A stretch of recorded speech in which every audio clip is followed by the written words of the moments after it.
देख रहे हैं नेटवर्क 33 राजकुमार के साथ। तो चलिए बढ़ते हैं आज की कहानी की ओर।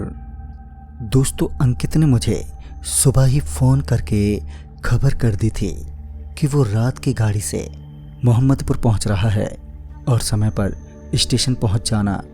फिर जब तकरीबन 8 बजे के करीब मैंने अंकित को फ़ोन किया तो वो बोला, यार ट्रेन काफ़ी धीरे चल रही है, मोहम्मदपुर पहुंचते पहुंचते 3 बज जाएंगे रात के।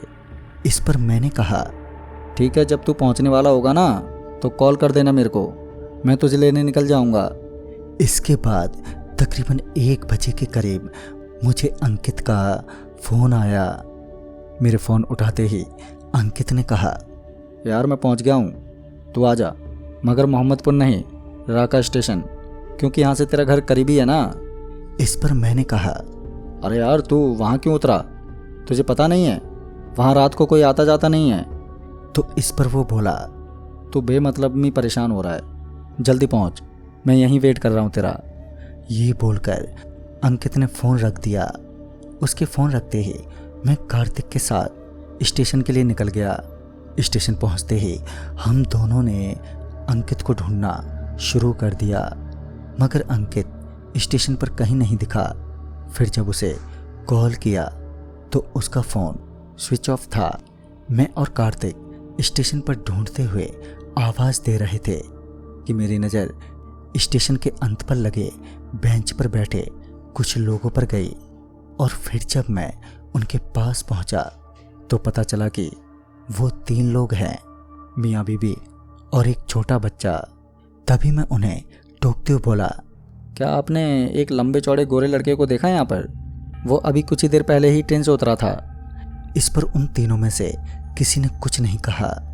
आप यकीन नहीं मानोगे कि उनकी खामोशी में मुझे इतना खौफ महसूस हुआ कि उस वक्त मैं तुरंत ही वहाँ से आगे चला गया। अब तक कार्तिक ने भी पूरा स्टेशन छान मारा था, मगर अंकित का कोई पता नहीं चल पा रहा था।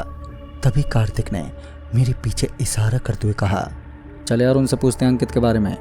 फिर जब मैंने पीछे पलट कर देखा तो देखा कि कार्तिक उन्हीं लोगों की ही तरफ इशारा कर रहा था जो कुछ देर पहले बेंच पर बैठे थे। मैंने वापस पलटते हुए कार्तिक से कहा, उन्हें कुछ नहीं पता यार, मैंने पहले ही पूछताछ कर ली है। मैंने इतना कहा ही था कि कार्तिक बोला, अरे भाई साहब, आपके संदूक से कुछ नीचे गिर गया है। कार्तिक के इतना कहने पर मैंने एक बार फिर पलट कर देखा तो सही में उस बेंच के पास कुछ गोल सा गिरा हुआ था, मगर वो लोग कार्तिक के बार बार बताने के बावजूद भी अपना गिरा हुआ वो सामान उठाने की जगह आगे ही बढ़े जा रहे थे। तभी कार्तिक आवाज़ देता हुआ उनकी तरफ चला गया और जब वो बेंच के पास गिरे उस सामान के पास पहुंचा तो वो एकदम से वहीं गिर पड़ा और छटपटाने लगा। कार्तिक को छटपटाता देख मैं तुरंत ही उसकी तरफ भागा। मैं अभी कार्तिक को सहारा देते हुए उसे उठा ही रहा था कि मेरी नज़र उस गिरे हुए सामान पर गई। दरअसल वो कोई सामान नहीं था बल्कि अंकित का कटा हुआ सिर था। अब मेरी भी हालत बदली होने लगी।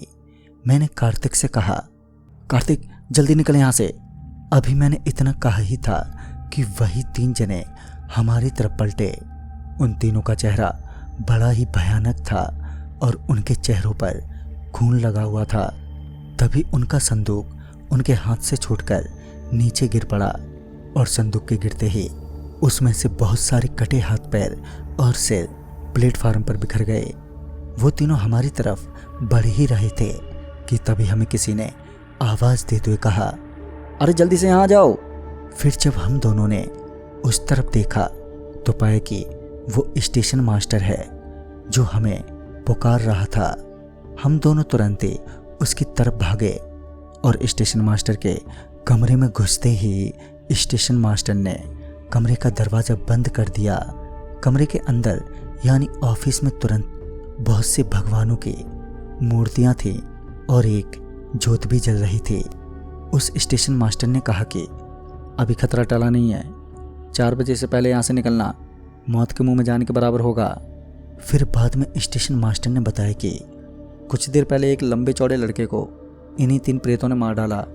हालांकि स्टेशन मास्टर ने अंकित को बचाने की पूरी कोशिश की, मगर वो बचा नहीं पाए। फिर जब हमने स्टेशन मास्टर से कहा कि ये तो हमें पता है कि रात के वक्त यहाँ आना ठीक नहीं है, मगर ये 3 प्रेत हैं कौन? तो इस पर स्टेशन मास्टर ने कहा, ये तीनों यहाँ के नहीं हैं, बल्कि दूर किसी दूसरे राज्य से आए थे, जिन्हें हमारी बोली नहीं आती थी और ना ही हम उनकी बोली समझ पाते थे। वो तीनों किसी परेशानी में थे, जिस वजह से वे स्टेशन पर ही रहने लग गए, मगर उन्हें जल्द ही खाने पीने की दिक्कतें होने लगी। ऊपर से रातों में बदमाश लोग उन्हें तंग भी किया करते थे। फिर अचानक ही वो तीनों कहीं पर गायब हो गए। फिर कुछ दिनों बाद उनकी लाश स्टेशन के पीछे वाले तालाब में मिली।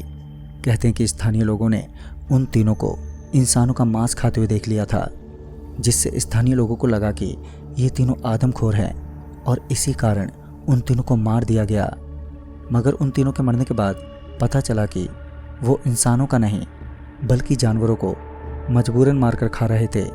और उस हादसे के बाद उन तीनों की आत्माएं अब यहीं स्टेशन पर घूमती हैं और अकेले लोगों को अपना शिकार बनाकर अपनी मौत का बदला ले रही हैं। फिर सुबह होते ही हम स्टेशन से अपने घर निकल गए और फिर कभी दोबारा उस स्टेशन पर रात तो क्या दिन में भी कभी नहीं गए। तो दोस्तों, इस कहानी में बस इतना ही। तब तक के लिए बाय एंड टेक केयर।